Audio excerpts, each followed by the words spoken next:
Every breach has a story. Every leader has a strategy. This is the Professional CISO Show, where cybersecurity leaders tell it all. And now, here's your host, David Malicoat. Welcome, one and all, to the Professional CISO Show. I'm your host, David Malicoat. This show is an exploration of the topics necessary to transform the role of the CISO into that of a professional. All right, gang, we are here in St. Louis on our U.S. tour. I've been impressed so far, and it's only going to get better, I can tell, just by the warm and the prep that we've had so far, the warm-up. But before we get started with that, I want to make sure that we like, follow, share. It's the best way to make sure that you're getting continue to get that quality content. Hit that follow button on Spotify and Apple. Hit that subscribe button on YouTube, and also follow us on LinkedIn. And of course, share us with a friend or colleague or a family member if they happen to be in cyber or just, kind of want to listen to cybersecurity people talk. But now let's get started. I want to welcome Larry Woods to the program. Larry, welcome. David, thank you for having me. I'm really excited for our conversation today. Absolutely. I am stoked. Well, I like to always get started. Our audience is used to it at this point, so really the pressure is on you. No, I'm just kidding. But they're used to it at this point, this idea that we always like to hear about kind of your origin story a little bit. Where did you first intersect with technology? And then ultimately cyber, because a lot of times it's not the same, and kind of draw us that picture and that path to kind of where you're at today. Yeah, so ultimately, started young age. Apple IICs came out. My dad was a math teacher. He saw that the future was going to have computers in it. And so one of those showed up at the house and, started tinkering on that. My older brother was a little bit more adept. He started programming games. I'd watch and I was like, I like it. I like where it's going. Internet age started. Typing class. We were still on old typewriters. Absolutely. Me too. But there were a few computers at the front and the teacher had no idea how to operate them. And so really the first thing was, hey, don't you have a computer at home? So now I became tech support for the school. That lasted through high school, got to college, and I really didn't see technology as a career yet. So I was like, I'm going to be an accountant. I'm good at numbers. So that seemed reasonable. Got into college, took my first accounting class. A positive was a negative, a credit's a debit. I was like, oh, there is no way I'm going to live my life like this. Amen. Backwards. And so I said, man, there's this other new information systems degree within the College of Business. That looks like a lot of fun. But I then had to call and tell my parents that I was going to go into computers. And I was deathly afraid because at that point in time, people weren't really seeing computers as that natural progression. They were ecstatic. They're like, really? Hey, and my dad he was projecting it. And so I went in there, never looked back. Actually started running the computer labs for the College of Business, worked as a lab monitor for you can give a shout out to your alma mater if you want. University of Nevada, Reno, was in the College of Business. But I started in that computer lab actually as an administrator. And so I took over. We had about 3 servers. By the time I graduated, we had 25 servers, and it was really starting to provide core services. Translated that into a full-time role. So I spent 10 years there in the College of Business, really progressing incrementally, building out the feature functionality, and then that kind of transitioned into, out with the real estate boom, a lot of budget cuts. Right. College of Business was not immune to that. And so kind of started my next career. And that's ultimately where I landed at Post 13 years ago on the infrastructure side, so servers. But really, it was a greenfield opportunity because Post was being spun out. A new company, Post Holdings, was being created. And we really had to set up the landing area for Post Holding or for Post serials, but then also build out the future of at that point in time, $1 billion business. Right. So $1 billion greenfield, really starting from the ground up, cloud first strategy. And really, that was where the cyber started coming in. Cloud first. How do we think about security? How do we think about doing these things in the new age? And that, ultimately was culmination of really a point with which we looked at it and said, what is infrastructure? It's 80% security and 20% workforce productivity. And so I want to pause you there. I'm sorry. I have to pause you there because I think that is immediate impactful learning that I think the audience can take away. Can you talk a little bit about the analysis that went into that and kind of where you, because like you said it and I was like, absolutely. But like not something that just gets pushed in your face and goes, yes, I get that. Yep. It's like, it's not a common thing that people accept. Yep. So, look at the network function. The network function is around getting data from point A to point B securely. You have firewalls, they protect it. You have VLAN, segmentation, all of that really culminates in cybersecurity. When you look at the server side of it, when you build a server, 80%, 90% of the work is turn it on, patch it, secure, configure it. Secure config, yeah, lock it down. Make sure it's locked down in the right VLAN, Right. back to the networking. And then that last little bit is install the application. Right. But then after you get the application, get all the security and all those principles applied. And so each one of those components, when you really look at the core infrastructure function, you're really doing that through a security lens. Okay, sorry. Go ahead. Perfect. Amazing. So yeah, I was already doing security. We had the gentleman that I was building out our security program with at Post who was retiring.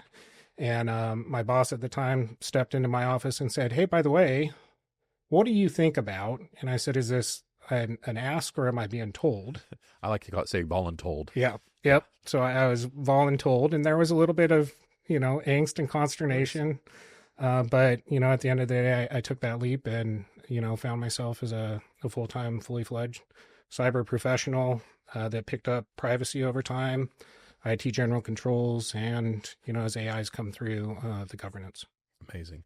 Can you talk a little bit about the journey? So you have that. What was the level that when you made the switch, that was director, manager? Where were you at in that? And then the growth into the CISO role? Yep. And so on the cyber side, it was really over to the director, but really having to own the function, so for us. Really no difference. So really no difference. Different title, but you got just a slightly less amount of accountability, right. But, all of the work and everything to show for it. Right.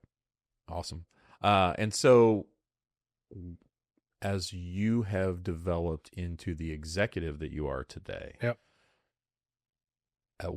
Where did that become apparent in your head and your development, and kind of what was your approach to it? Like when you were like, holy smokes, I need to be more than just a techie or just a cybersecurity technician. Like I have to be a well-rounded business individual. Where did that hit you? And I think the time that it really hits the hardest is the first time you present to the board. It is everything else. You're around your peers that you're with on a regular basis, even your executive teams. You really feel a lot of that. But the first time that you actually have to present to the board, not build the board deck, but actually get in front of them, even though, it's just, 7, 10, however many people is on anybody's individual board, they're just normal people. Right. But you just feel that sense of the weight of the company is now on my shoulders because I have now entered the viewpoint of you're the guy. I now know the face, the voice, the mannerisms of the person. Or the throat to choke. Or the throat to choke. I'm trying to be nice. I understand. I'll be the pessimist. You be the positive. I got you. And so I think that that's the time that you really say, it's time to step up the game, because you really, you know that you've made it, but you also know that you have it, and it's your accountability and it's yours to own now. That's great. I thank you. And that's amazing insight, I think. And I totally agree with you. There's one, I think it's the key of like being around your peers enough where it's like, there's a little bit of comfort and they know enough about you, I think, and what you're doing that, but then you get into that kind of colder, just business. They have their lens and it's not one that you're necessarily all that familiar with. Right. And that laser beam is now on you, exactly like you're saying. So totally agree with that. Well, I think even, how you say it, the people you work with and your executive team, they see day in and day out the fruits of your labor. The board sees that once a quarter. And when you walk in there, you have to relay your integrity, your honesty, and confidence that you've got it. Because at the end of the day, what the board wants to know is you've got it. If they hear that and they sense that, they're at peace with the strategy and where the company's going and where the cyber program's going. If you go in nervous, with a sense of unsurety, with a sense of, I don't have answers to very common questions, you're going to have a very difficult time, because that trust and that I've got it is not being relayed in a way where they're comfortable. Again, great insights. Love that. Okay. Great information. I love it already. All right. So let's start talking. You gave me your areas you want to talk about. Like all these, I'm just like, I'm like, we're going to get along. We're getting along great, because these are some of mine as well. First one, practical zero trust. Yep. And I don't want to like spoil but immediately just the wording is very purposeful. Yes. Yes. So talk to us about practical zero trust. I've run across so many people that when the word zero trust is uttered, it's impossible. That's the biggest, most ridiculous thing. It's unattainable. We shouldn't do it. And I think many things that we have in cybersecurity fall into that bucket. I mean, think about data security. How many people are still either starting or struggling to get data security in place? It's because the problem's too big. And so, we actually started this journey probably upwards of 8 years ago. My former boss, Joe Cairo, he was just really digging one day on how do we disrupt the challenge that we have. We always talk about, if we do this, it just makes it a little better. If we do that, it makes it a little better. How do we disrupt it to where it's a needle mover? And I said, well, I've been working on this thing that, you really take the computer out of the network, put it on the other side of the network, and then basically tunnel them back in to get to the application. The user is the one that creates the breach, because it's still predominantly phishing. It's still predominantly clicking on links and all of that stuff. And it's that user's machine's connectivity into the environment that causes the breach. Remove that user. We coined and built Network of One, which was an Azure AD joined machine that was outside of the network. We created secure paths in, made our applications look like SaaS, and then now that user's out of the network. We moved the needle dramatically. A couple of years later, zero trust was coined, and we're like, that's what we've been doing all along. We've been doing this and practicing it, but we haven't gone to that extreme. Like, people get to the, okay, well, we need to microsegment all of our workloads. We need to go, and we need to get to a granular level. Yes, those are pure zero trust principles, but step one, if you can just get that secure reverse proxy plus the device outside of your network in some way, shape, or form, not connected to legacy Active Directory, because take every pen test that every CISO's ever had and listed on there is a legacy Active Directory protocol that's been abused and has caused, whatever it was for their lateral movement. And so that is practical zero trust to me. Just get the user out, get the machine out, and really get to that posture that says, if something bad happens on that machine, it affects that machine. Right. You can take the loss of one, you're not taking the loss of your entire network. A CISO's Guide to Hybrid Mesh Firewall Platforms. CISOs have to move fast without breaking security. That's why Checkpoint Software created a CISO's Guide to Hybrid Mesh Firewall Platforms. Discover how a hybrid mesh framework unifies data center, cloud, and edge protection under one platform, giving you the agility you need and the control you demand. Meet tomorrow's security needs with confidence. Head over to checkpoint.com and search a CISO's Guide to Hybrid Mesh Firewall Platforms to download your copy today.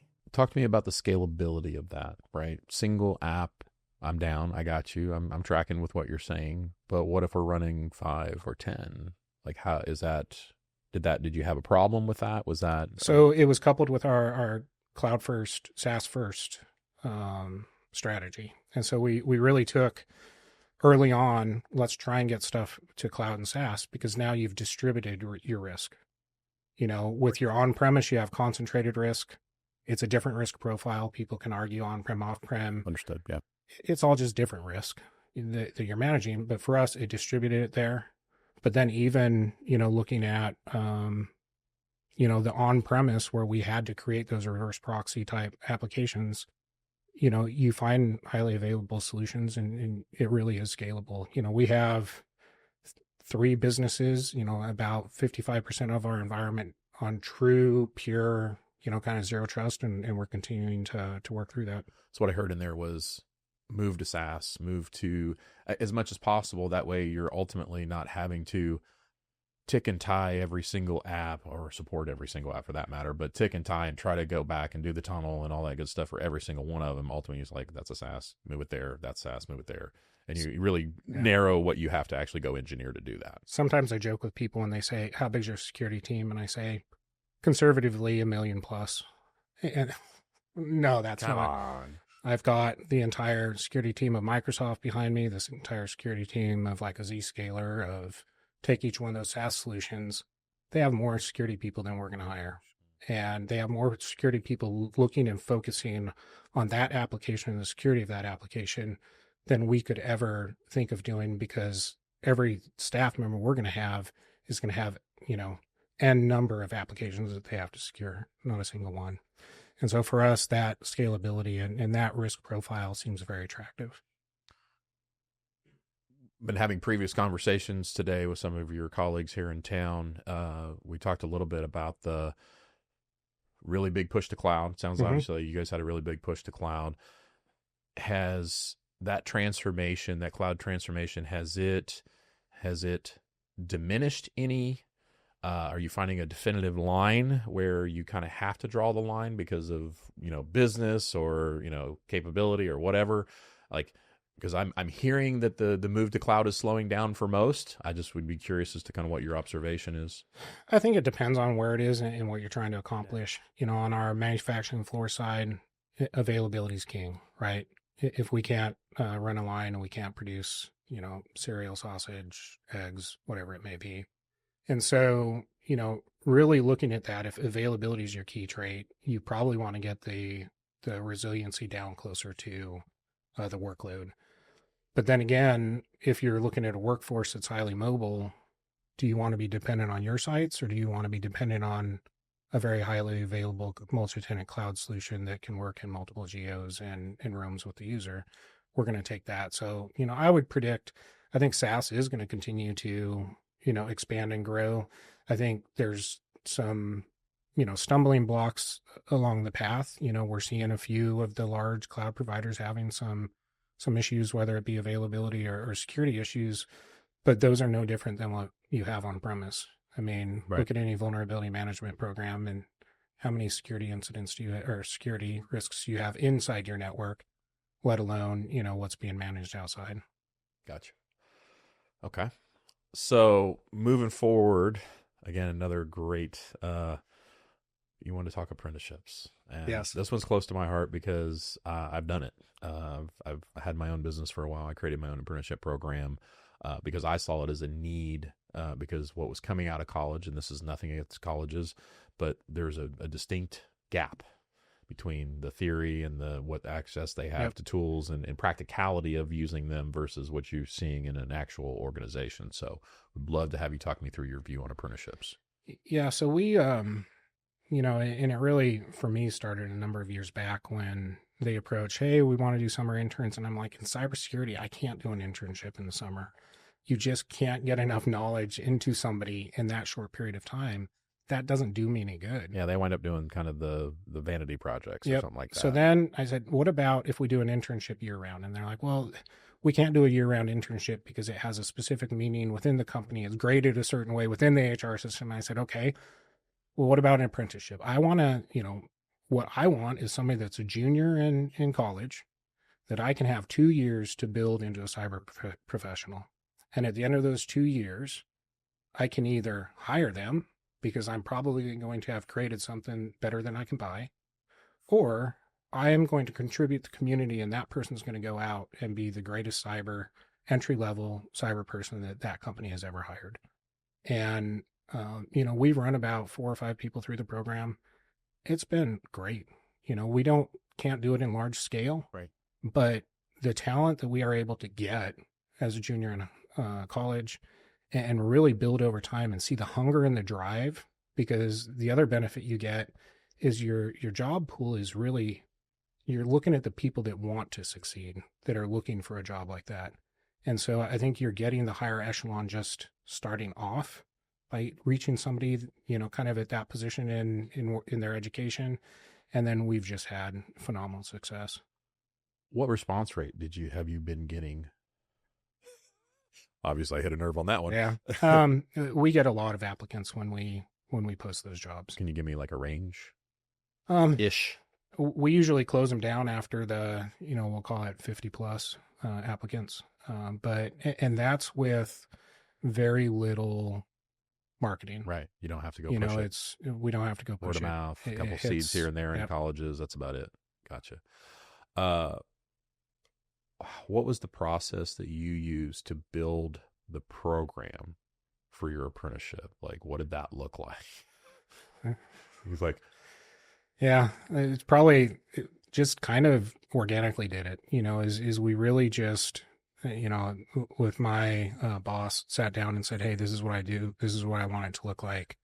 Sat down with HR. Are there any concerns? We have the budget, can we get this kicked off? And then now it's starting to, have other people starting to look at the model and say, I think we like that concept, how can we do it in other areas?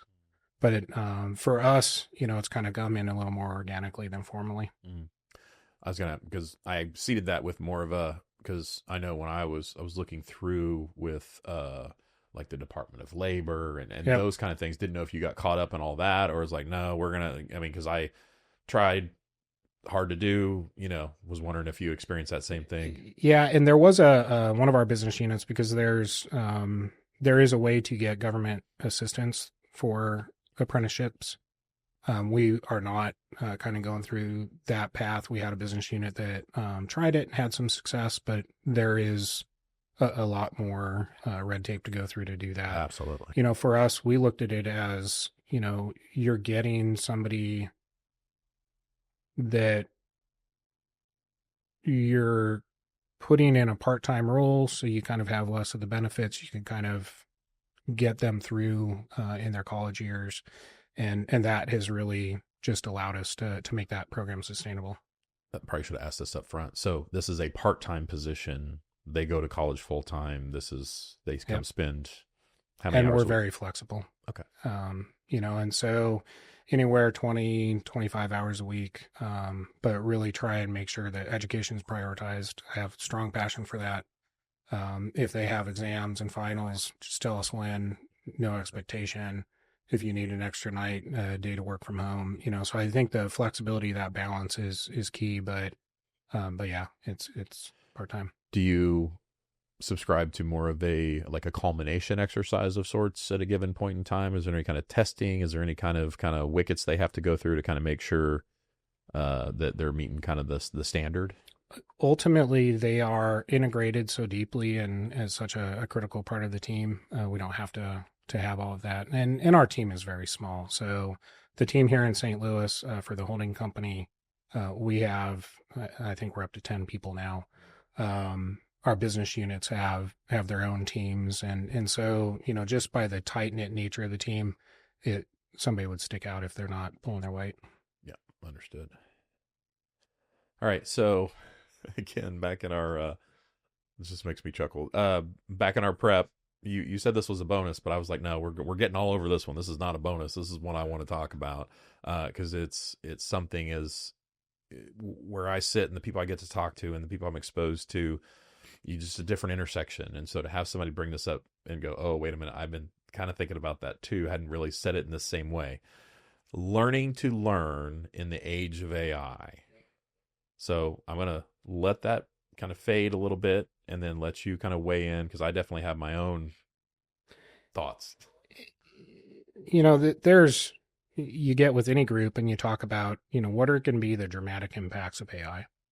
And a lot of, rhetoric is, well, it's going to have all the answers. So people are going to naturally need to seek less information and allow AI to think for them.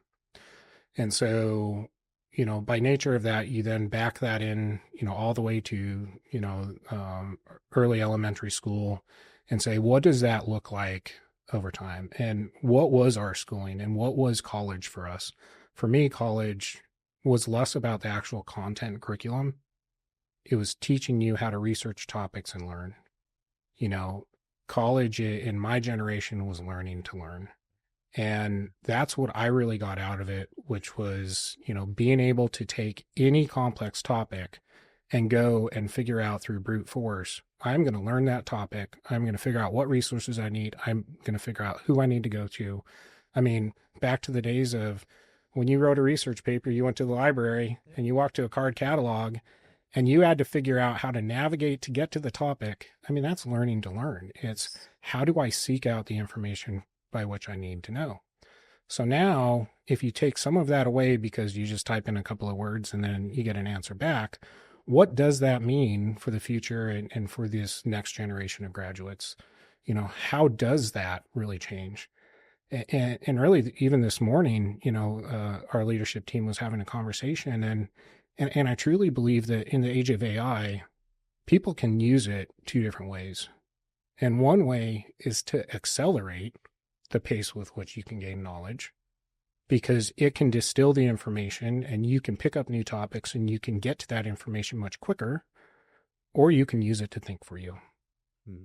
Now, the people that use it to think for you, that's a path, but you're going to see the bifurcation of the workforce.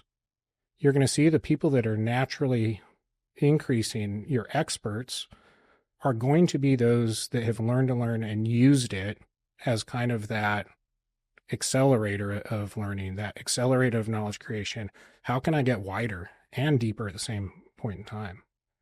Whereas many are going to kind of take the path of, yep, I can use this to just do the very simplistic tasks. I can get in and out. And I think there's going to be a place for everybody. But, in this age, I think where we need to go back, I go back to my dad saying, hey, these computers, there's something there. I think our generation needs to sit back with our kids and say, hey, this thought of learning to learn, there's really something to that. And why don't we double into that and, really figure out how do you teach that to your kids nowadays? And so I've started just in little simple things, my son coming to me, I've got a mirror that's shaking on the car. Hey, how would you find out how to fix that? How would you go about seeing if that's something you can do yourself or not, if that's repairable? And just start posing things back, things that are problems. Let's help find a way to the solution. Let's help then, what does it take to get to the next piece of knowledge? What tools are required? And so the learning to learn is going to be kind of in a different way. It's going to have different, kind of outputs and inputs. But I think at the end of the day, if we challenge people to not seek the answer, but to seek the knowledge of why and how, I think that's going to be really impactful for the next generation. I think it's going to be interesting to see it across the generations themselves, because the way you and I learned radically different than 10 years later, 10 years later, 10 years later. And now with these young folks that are going to have the answers at their fingertips, they, much like Google search was to some degree, just to be able to, I remember conversations with my oldest son of, he would ask me questions and I was so thrilled that he would continue to ask me these really crazy questions, because dad knows everything, right? But ultimately it got to the point where I'm like, do you know Google? Right? Because they're at your fingertips. But is that always the answer to your point? Yeah. And I agree it's not, right? Like to be able to say, hey, where would you go about answering that question? Like, how many people live in Slovenia, right? I don't know, son. I really don't. But I could, there's resources out there that we could see and get within, a degree of certainty. I think also similar to what we've seen with kind of social media, in a similar way, humans are going to have a hard time resisting the punch the button and get the dopamine hit. Because I think there is a dopamine hit to the easy button relative to AI. Mm-hmm. Right, wrong, or indifferent. Now, I'm going to challenge you a little bit. How do we think about that relative to cyber? I mean, really in the cyber realm, it's going to be how fast can you get through stuff with that which is dopamine. the easy button, right? It's the easy button, but I think it's going to be the necessary easy button for operations. Why not give them the easy button? Now, when you get into research, when you get into how does the thing work, I think we need to have a loop back mechanism, which is the human element, which is sit down with somebody and say, do you actually understand what you're doing? But the benefit is when they go, I'm not sure I fully understand that, you can go back to AI and say, teach me this concept. Because now you can basically start structuring your prompts to say, teach me this concept, do it in small incremental pieces, challenge me and quiz me. And now you can create a feedback loop that says, hey, I did this thing. Now I don't understand it. Tell me why this was wrong. Or even right now, some of the stuff we do, we just look at it and go, that's good or bad. But a lot of times we just see the pattern and we say it's good or bad, but we don't have the explanation of why. And that's where I think some of this is going to come in is we're able to get the verdict, but we're actually able to get the explanation. And sometimes embedded in the explanation is a different answer and a different path that you need to go down in your investigation because it's highlighting, wait a second, that might point to something else that we had not thought of before. And that we have not thought of before is going to be the most impactful thing that AI is going to give us. I say thereby the power of AI for sure. So an example just the other day, I was talking to a group of folks that are looking to be invested in, and their goal is to really transform with AI how firewall changes are done, right? Lots of labor, right? Lots of things, lots of different points that you have to take into consideration. Great that AI is something that AI is great at. But one of the pieces of feedback that I gave them, and similar to this idea, is learning to learn, but I think learning to learn, but that learning is different, right? You just described it. Like how we learned or even how we do it today is not how that generation is going to do it. And I think that's the feedback I told them. I said, just make sure you understand as we abstract these things that you're going to have to present the information in a different way than what you're used to as a practitioner, so that people understand the why or have an ability to learn. Double click, and it's more of an education. You have to get an education piece in there versus just give me the answer.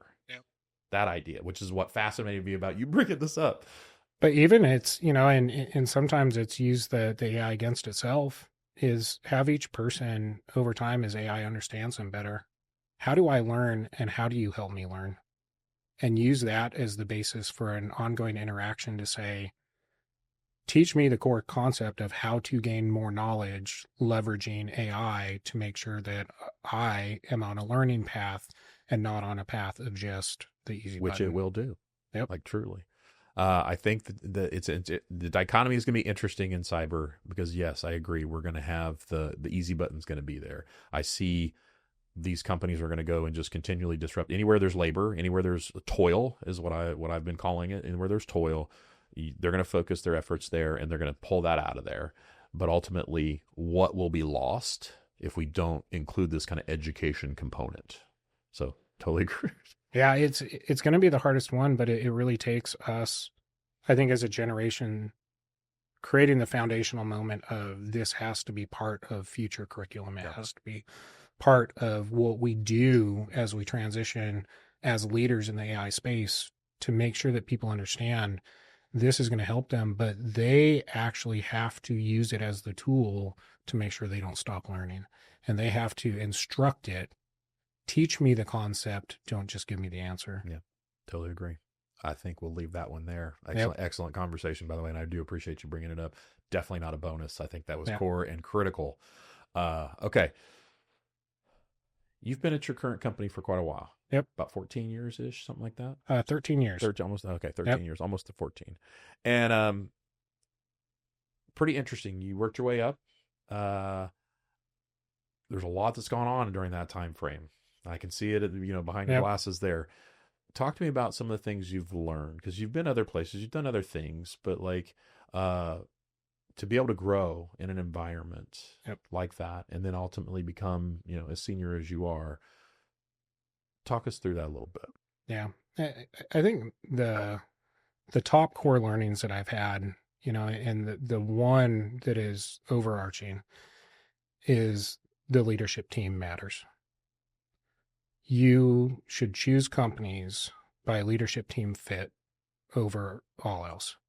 If your leadership team supports you, then you will succeed, because there should be two-way trust in that. And when things get bad, they're going to be by your side, not pointing a finger. And Lord knows in our line of work, things are going to get bad from, it's just going to happen. It's inevitable. It's inevitable.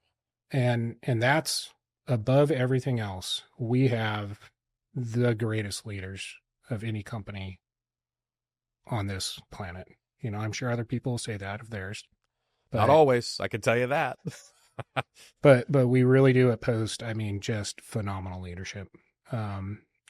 Getting below that, one of the biggest things that has been the hardest skill, still working on it, is lead through influence. So our business structure has multiple divisions that run semi-autonomously.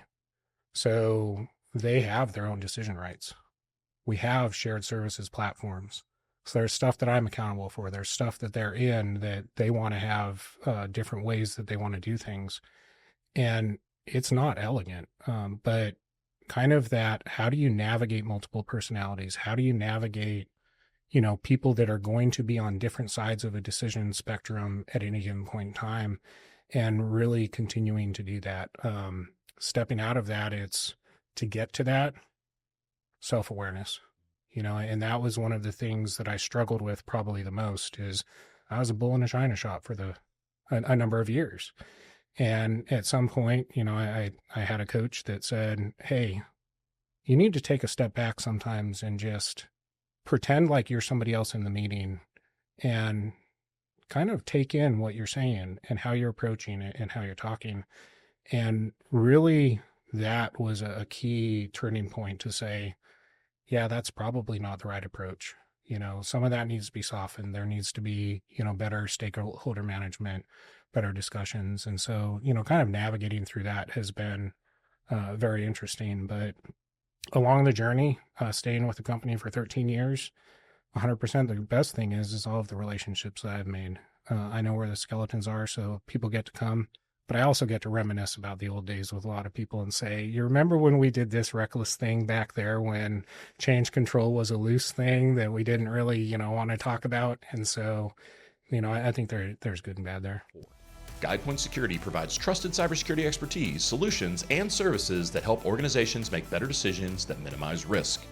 Their experts, from application security to vulnerability management, act as your trusted advisor to understand your business and challenges, helping you through an evaluation of your cybersecurity posture and ecosystem to expose risk, optimize resources, and implement best fit solutions.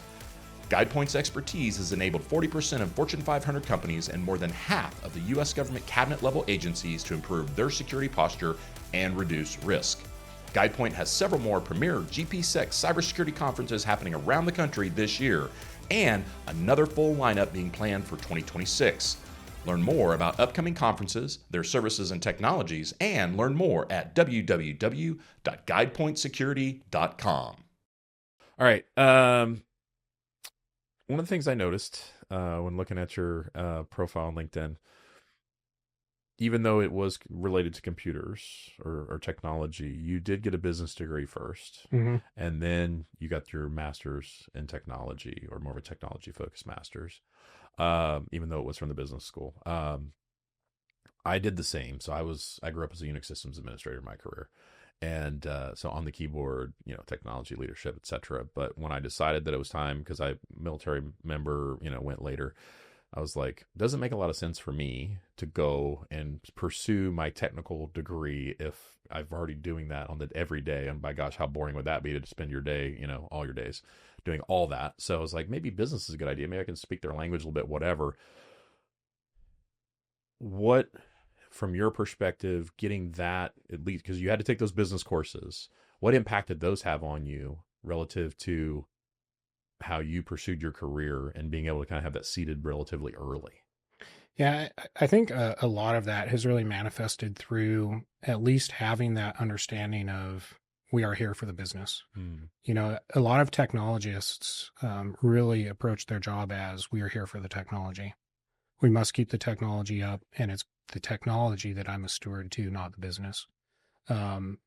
That, you know, kind of being brought up with all of those core concepts of here's what it takes to make a business run, and here's the complexity of the business, I think really influences and really differentiates, you know, different leaders in the IT cyberspace as to if you were a pure technologist, you probably are struggling many times with connecting with the business. On the business side, if we can have those conversations, the risk conversations, I think it furthers your career and allows you to at least have a perspective of, okay, this is why we need to do this thing in order to, you know, be able to go in that area. I think a lot of that, you know, taking on privacy, you start, you know, you have that expanded knowledge, you have that thought process by which you're looking outside of the traditional bounds of just, you know, what is this system in front of me? It's what is the data? What are the data elements? How are we going to orchestrate, you know, kind of this abstract area that is changing on a daily, monthly basis, and really try and set up something that's resilient to change. And I think that, you know, really when you get that well-rounded view, you know, that's what you want to look for. I've had somebody, you know, on my team really ask, what should I go to? They want to get an advanced degree. What should I get?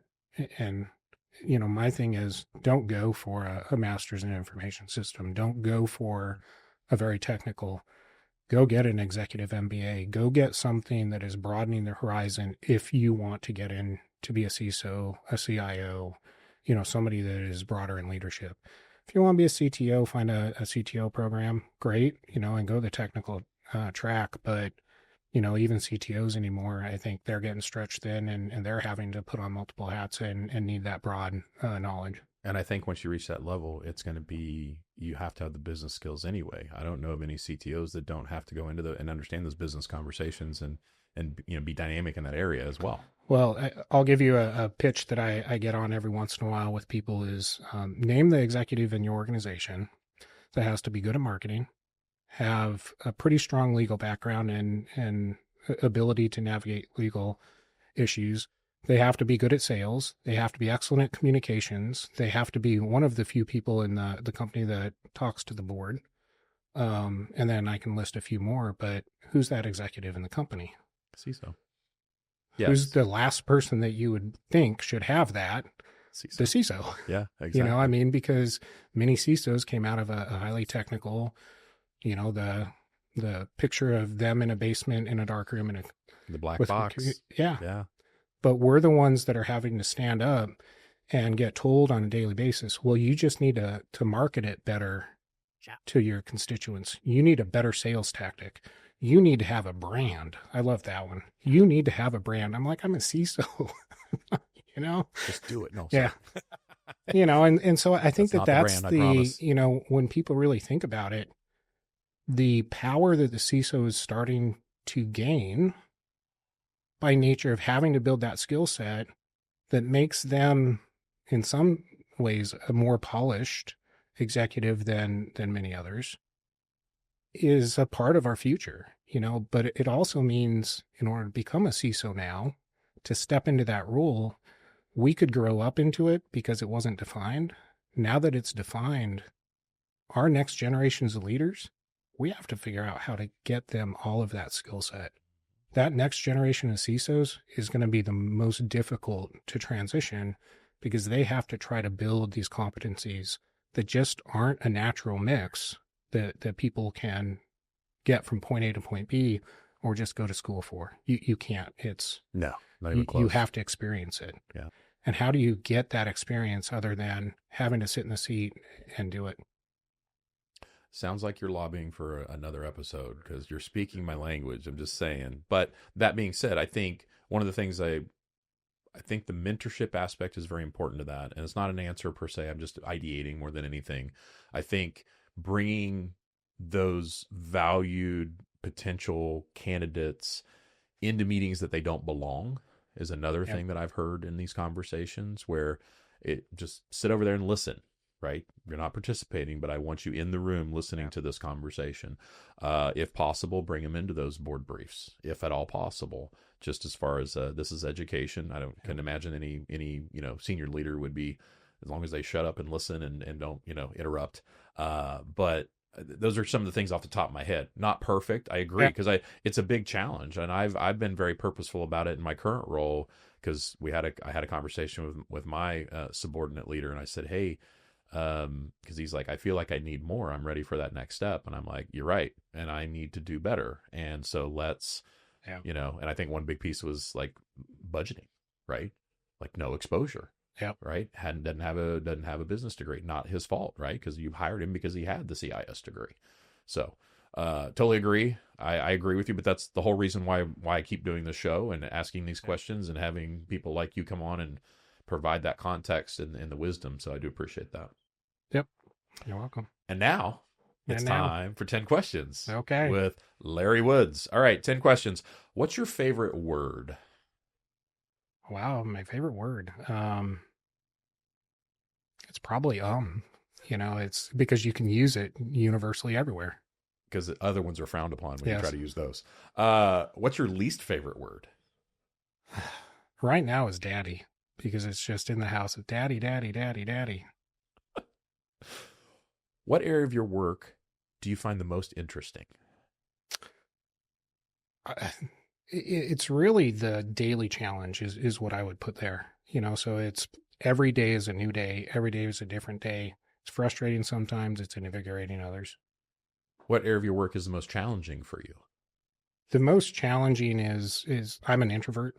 And so it's having to get out and do podcasts. It's having to talk to me for 40 minutes. Go and it's, you find some joy in it, but it's hard to get in front of people when you're an introvert. You're going to need your time after this is what I'm hearing. You're going to go sit in the car for a while. That's right. I got you.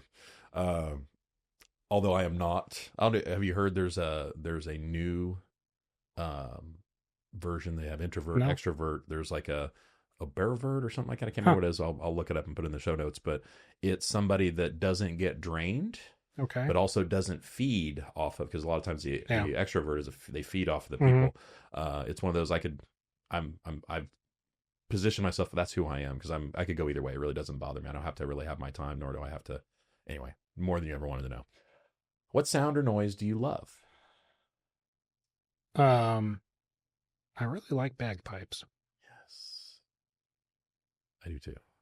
But then again, I'm Irish, not necessarily Scottish, but they have both. What sound or noise do you hate? Ooh. Squeaky fans. What is your favorite curse word? So I'm going to go with phrase, which is, what should I do? Because when your team comes to you and says, what should I do? That's a curse word to me. Like it. It should be, I propose to do. Yes. What do you think? Come to me with problems, come to me with solutions, and we'll select which one's correct. Yep. Right. What profession other than your own would you like to attempt? Wow. There's so many that I've thought about over the years. There's some days it's Walmart greeter, because I've really wondered, what is that like, just to not have any responsibility and it's just high. On the other side of the spectrum, I've always loved big machinery. So like one of the big cranes, like top of the building in New York, I think that would be fun. You can go out to Las Vegas. Okay. You can actually go do large, like dirt movers and stuff like that. You can by the hour. I'll have to look at that. People go out there just for therapy, basically. What profession would you not like to do? CISO in finance. A CISO in finance? Yes. Okay, so like at a bank or brokerage or whatever. That doesn't appeal to me. Interesting. I like that. Okay, final question. If heaven exists, what would you like to hear your God say when you arrive at the pearly gates? I just want it to be like I got greeted by Moses coming out of here. Larry! Yes. And a big hug. So, welcome. Yep. Yes, absolutely. Well, Larry, thank you so much for coming on the show. Great conversation. I know the audience is going to love this one, so truly appreciate it. Yep. Thank you for having me. It's been a great talk. Awesome. Thanks so much. All right. Colleagues and friends, I renew the call. We must professionalize the role of CISO. In the meantime, I wish you health, happiness, and success in your journey becoming the professional CISO. Let's do this. This is not meant for you to sit back in your seat. It's meant for you to sit on the edge of your seat. Topics will be ripped. They will be stripped for you to reflect and then select. That's what we do on the Professional CISO Show.